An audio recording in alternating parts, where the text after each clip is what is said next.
Ben Stokes England cricket में चली हुई है एक बहुत ही बड़ी कंट्रोवर्सी। इंग्लैंड क्रिकेट एक बहुत ही बड़ी कंट्रोवर्सी में फंसा हुआ है, जिसके कारण है बेन स्टोक्स।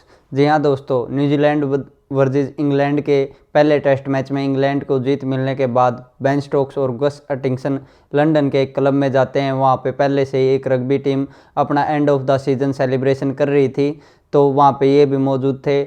उसके बाद एक रग्बी के प्लेयर के साथ इनकी कहासुनी होती है, और कहासुनी इतनी ज़्यादा हो जाती है कि जिसमें चोट लगने पर टांके तक आते हैं।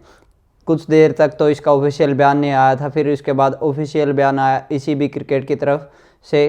कहते कि वो उन्होंने रूल को ब्रीच किया है। ECB क्रिकेट का रूल है कि उन्होंने टीम के ऊपर नाइट कर्फ्यू लगाया हुआ है। ये नाइट कर्फ्यू क्या है कि इसमें प्लेयर्स रात में 12 बजे के बाद टीम होटल से बाहर नहीं जा सकते, लेकिन उसके बावजूद गस हटिंगसन और बेन स्टोक्स वहाँ पे गए और वहाँ पे हाथापाई पाई हुई। पता नहीं इसका ओरिजिनल कारण क्या है। हालांकि ECB क्रिकेट का कहना है क्या है कि पहले से हाथापाई रग्बी प्लेयर ने शुरू की थी, ना कि बेन स्टोक्स और गस हटिंगसन ने। इस मामले के हाल फिलहाल में जांच चली हुई है, लेकिन इस बीच में बेन स्टोक्स को और गस हटिंगसन को टीम से दूसरे टेस्ट मैच के लिए ड्रॉप कर दिया गया है और नए कप्तान को बनाया गया है जो रूट को।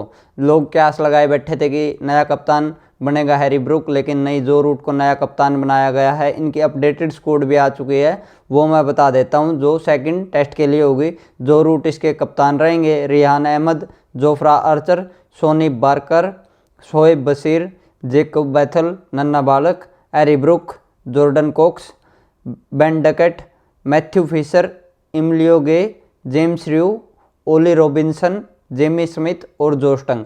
ये थी इनकी अपडेटेड स्क्वाड, जिसमें से गस हटिंगसन और बेन स्टोक्स को निकाल दिया है। आप सोच रहे होंगे ये पहला विवाद होगा बेन स्टोक्स का, लेकिन ऐसा नहीं है। बेन स्टोक्स बीच बीच में ये सब मुद्दे करते रहते हैं, लड़ाई झगड़े करते रहते हैं, अलग अलग मुद्दे उनके बारे में निकल के आते हैं। जैसे कि 2012 में उन्होंने इंग्लैंड के न्यूकासल में पुलिस को ऑब्स्ट्रक्ट किया था, जिसकी वजह से उनको चैलेंजेस फेस करने पड़े थे। मतलब कि पुलिस को रोक लिया था इन्होंने, पुलिस को कुछ बात में धकेल दिया था। 2000 फिर यहाँ पे भी नहीं वो थमे। 2013 में फिर इन्होंने फुल ड्रिंक की एक मैच के दौरान, और उसके बाद भी फिर जब इनको मैनेजमेंट की तरफ से वार्निंग मिली, तो मैनेजमेंट की वार्निंग के बाद और ज़्यादा पी इन्होंने, तो उसके बाद इनको बीच सीरीज में ही इंग्लैंड वापस भेज दिया गया था।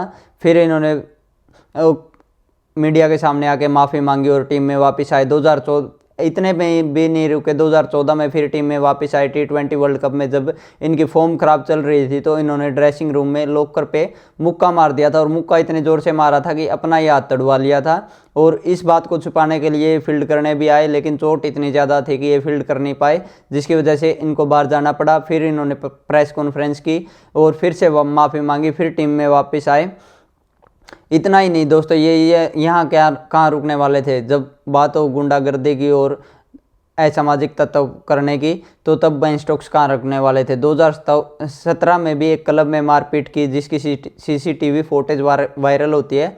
आफ्टर वायरल इनको अरेस्ट कर लिया जाता है, और 2018 में कोर्ट ने हालांकि इनको नॉट गिल्टी प्रूव किया था। कहता है कि इन्होंने अपने सेल्फ डिफेंस में वो मुक्केबाजी की थी। तो ये सब कयासों के बीच उलझे हुए हैं बेन स्टोक्स। देखते हैं, कुछ सूत्रों का कहना है कि ECB क्रिकेट ने इनको सजेस्ट किया है कि तुम कैप्टनसी से ड्रॉप हो जाओ, कैप्टनसी से इनको छोड़ने को कहा है, और कैप्टनसी से ड्रॉप होने के बाद एज ए प्लेयर खेल लें। लेकिन उधर से बेन स्टोक्स के सूत्र भी कह रहे हैं कि ये कैप्टनसी से नहीं ड्रॉप होंगे, रिटायरमेंट का प्लान कर रहे हैं, ये आगे क्रिकेट खेलने की नहीं सोच रहे हैं। देखते हैं क्या होता है। इसका एक ऑप्शन तो ये है कि टीम से ड्रॉप हो जाओ, कैप्टनसी से ड्रॉप हो जाओ, रिटायरमेंट ले ले। दूसरा ऑप्शन ये है कि जो इन्होंने 2021 में मेंटल हेल्थ का बहाना लेके 1 साल का ब्रेक लिया था, वो इस बार भी ब्रेक ले सकते हैं, एक छोटा सा ब्रेक। इतने अच्छे करियर की इतनी दर्दनाक, मतलब शर्मसार एंड तो होना नहीं चाहिए, इनको रिटायरमेंट तो लेनी नहीं चाहिए। लेकिन प्रेस के सामने आए, माफ़ी मांगे और अपने करियर को कंटिन्यू करें। एज ए कैप्टन नहीं तो एज ए प्लेयर ज़रूर कंटिन्यू करें। इस बात के लिए इंडिया के प्लेयर्स पे घमंड रहता हमेशा, वो ऐसी कंट्रोवर्सीज में नहीं बढ़ते। आपस में प्लेयर भिड़ जाते हैं, वो बात अलग है, वो तो एक एज ए गेम का पार्ट होती है, लेकिन बाहर ऐसे कंट्रोवर्सीज में नहीं उजड़ते। उलझते, सॉरी माफ़ कीजिएगा, उलझते, वो ऐसी कंट्रोवर्सीज में नहीं उलझते। और इसके लिए स्पेशल थैंक्स टू बीसीसीआई और special thanks to all player of Indian cricket. तो देखते हैं दोस्तों क्या होता है, क्या तीसरे टेस्ट में वापसी कर पाएंगे या टीम से ड्रॉप हो जाएंगे या यहीं पर रिटायरमेंट लेंगे। इनके शर्मसार करियर का एंड होता है, इतने ग्रेट प्लेयर का इतना शर्मसार करियर का एंड होता है, या फिर ये वापसी कर पाते हैं टीम में। सो बने रहिए चैनल पे, जाते जाते वीडियो को लाइक करके जाए, चैनल को सब्सक्राइब करके जाए। Thank you so much.